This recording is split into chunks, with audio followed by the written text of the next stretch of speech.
আসসালামু আলাইকুম, আমি মোহাম্মদ জাকির ইসলাম। আজকে আমরা একটি বাংলা বাক্যকে ইংরেজিতে অনুবাদ করব। বাক্যটি হচ্ছে মনে হয় সে গরিব।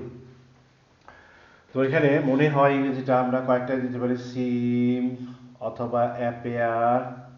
হ্যাঁ, তো মনে হয় it, third person singular, it seems he is poor.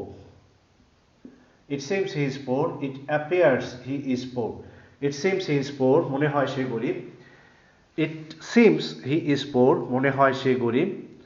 It seems, মনে হয়, হি ইজ পোর, সে গরিব। চাইলে এরকমও লেখা যায়, it seems that he is poor, মনে হয় যে সে গরিব। ইট সিমস হি ইজ পোর, মনে হয় সে গরিব। এটাকে আরেকভাবে লেখা যায়, he seems to be poor, he seems to be poor, মনে হয় সে গরিব। He seems to be poor, মনে হয় সে গরিব। He seems to be poor, মনে হয় সে গরিব। It seems that he is poor, মনে হয় সে গরিব। It seems that he is poor, মনে হয় সে গরিব। ইট সিমস হি ইজ পোর, মনে হয় সে গরিব। Thank you.